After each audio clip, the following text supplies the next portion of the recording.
नमस्कार, मैं धीरेन्द्र और आप देख रहे हैं मिरर मीडिया। स्वागत है आपका जवाहर झारखंड में। एक नजर बढ़ते हैं अब तक की सुर्खियों पर।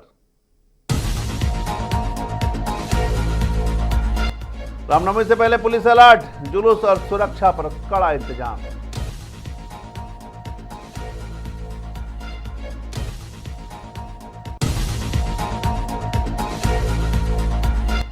बड़ा पिछड़े में बेस्ट ट्रीटमेंट प्लांट के प्रस्ताव पर ग्रामीणों का विरोध, सड़क से सदन तक आंदोलन की चेतावनी।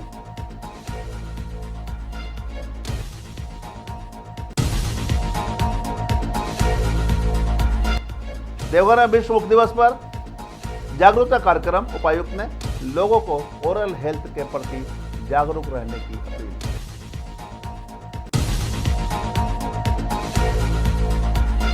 उपायुक्त हेमंत सती ने पोखरिया पहाड़ में जनता दरबार लगाकर सुनी ग्रामीणों की समस्याएं।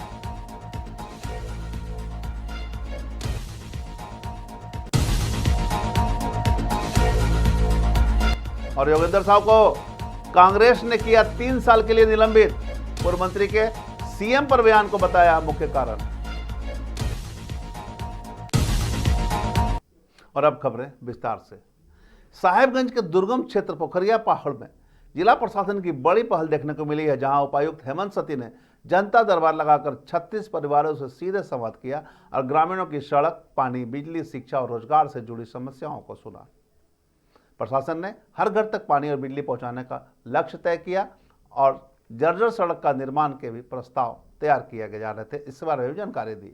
युवाओं के लिए कौशल प्रशिक्षण और रोजगार, महिलाओं के लिए स्वरोजगार योजना और जरूरतमंदों को आयुष्मान कार्ड और पेंशन देने की घोषणाएं भी की गई। प्रशासन ने कहा कि पोखरिया पहाड़ के विकास को प्राथमिकता देते हुए सभी समस्याओं का चरणबद्ध समाधान किया जाएगा। यह पहल ग्रामीणों को सीधे जुड़ने और प्रशासन से अपनी समस्याओं के समाधान की उम्मीद जगाने में महत्वपूर्ण पहल साबित होगी।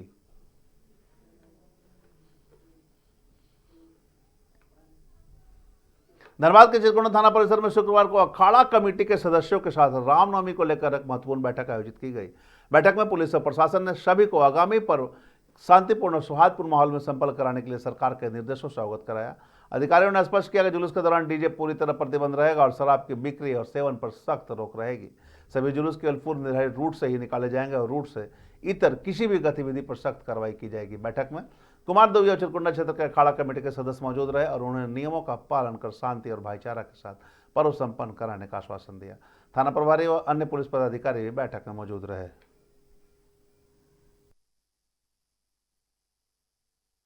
थाना परिसर में विगत आगामी रामनवमी त्यौहार को लेकर के जो विभिन्न अखाड़ा हैं, जो जहां से हमारा का जुलूस निकलता है, उन सभी कमेटी के लाइसेंसधारी एवं उनके सदस्यों के साथ, कार्यकर्ताओं के साथ एक मीटिंग रखे थे।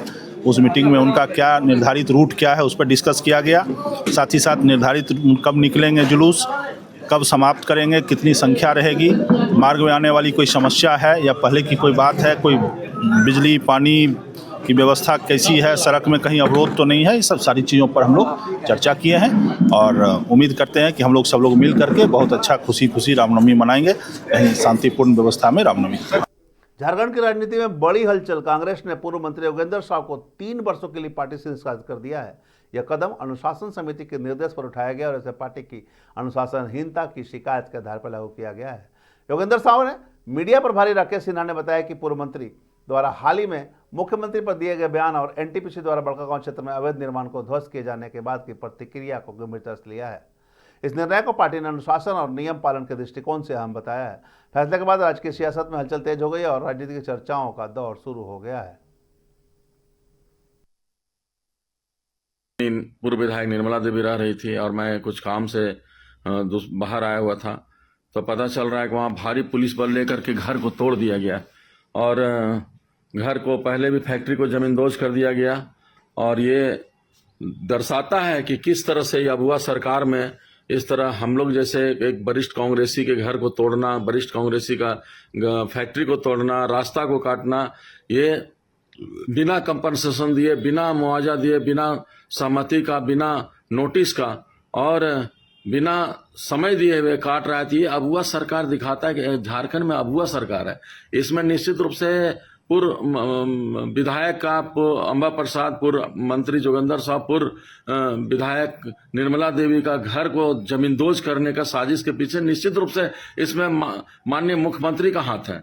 और हेमंत सोरेन का सीधा इसका गिराने का है। ये पहले से भी लगा हुआ है कि किस तरह से कांग्रेस को, खास करके बड़कागांव में और पूरे राज्य में कांग्रेस को किस तरह जमींदोज किया जाए। मेरा घर जमींदोज नहीं किया है, ये कांग्रेस को जमींदोज करने काम किया है। तो मैं बताना चाहता हूं आप लोगों को किस तरह से यहाँ पर तांडव मचा हुआ है अबुआ सरकार। धनबाद नगर निगम द्वारा गोविंदपुर प्रखंड के बड़ा पिछड़ी में वेस्ट ट्रीटमेंट प्लांट बनाने के प्रस्ताव आते ही ग्रामीणों में विरोध की लहर उठ गई है। पहले झरिया के जीतपुर में संयंत्र निर्माण का प्रस्ताव था, लेकिन जमीन विवाद और तकनीकी कारणों से इसे बदल दिया गया है। नगर निगम ने बड़ा पिछड़ी के मौजा संख्या 86 के 2 खातों में कुल 6 एकड़ सरकारी जमीन प्लांट निर्माण के लिए उपायुक्त को प्रस्तावित किया था। इस खबर की सुर्खियों में आने के बाद ही बड़ा पिछड़ी ग्रामीण एकता मंच ने बरवड्डा में प्रेस वार्ता कर निर्णय का विरोध किया। उन्होंने चेतावनी दी है कि यदि स्वास्थ्य और खेल गतिविधियों को खतरा पहुंचा तो सड़क से सदन तक आंदोलन करेंगे।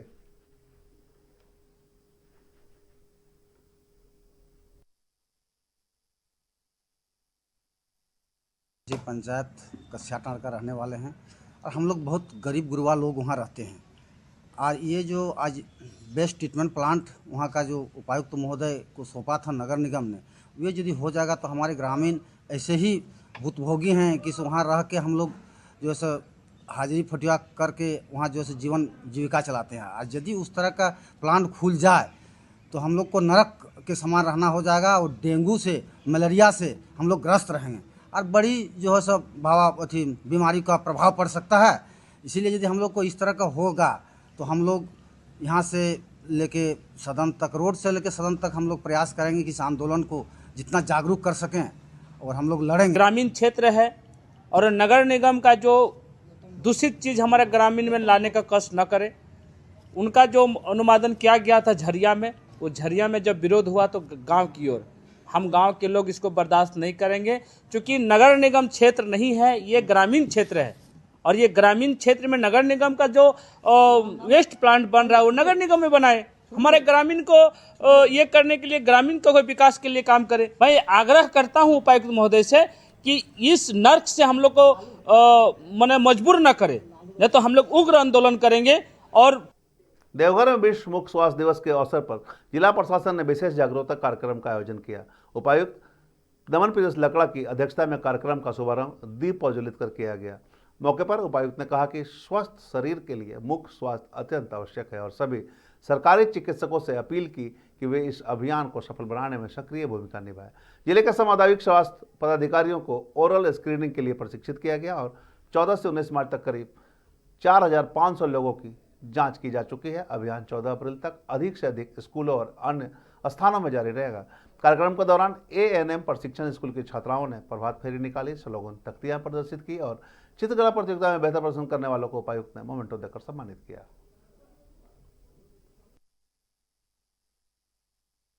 शुभकामनाएं देना चाहते हैं। ऐसे जितने भी सिग्निफिकेंट डेज हैं उनको एक्नॉलेज करना बहुत ज़रूरी है। और वर्ल्ड ओरल हेल्थ डे के लिए गवर्नमेंट ऑफ झारखंड का जो प्रोग्राम था वो 6 दिन, पहले 6 दिन, आज से पहले 6 दिन स्क्रीनिंग हमारे जितने भी आयुष्मान आरोग्य मंदिर है, PSC CHC है, उसमें ये हुआ। आज हम लोग यहाँ पे विधिवत ANM कॉलेज में ये वर्ल्ड ओरल हेल्थ डे का एक फॉर्मली कार्यक्रम रखते हैं। और टुमारो ऑनवर्ड्स स्क्रीनिंग का कार्यक्रम होगा, क्योंकि ओरल कैंसर के कुछ केसेस डिटेक्ट हुए हैं पिछले कुछ दिनों में। हम लोग ये अर्ज करेंगे सभी को कि जो भी इसके प्रिवेंटिव मेजर्स हैं वो आपको जरूर लें। और ओरल हेल्थ इज समथिंग जो कि हम लोग अपने ओवरऑल जनरल हेल्थ से इग्नोर कर रहे हैं। जोहार झारखंड में अब तक बस इतना ही। देश और दुनिया की तमाम खबरों के लिए बने रहे मिरर मीडिया के साथ।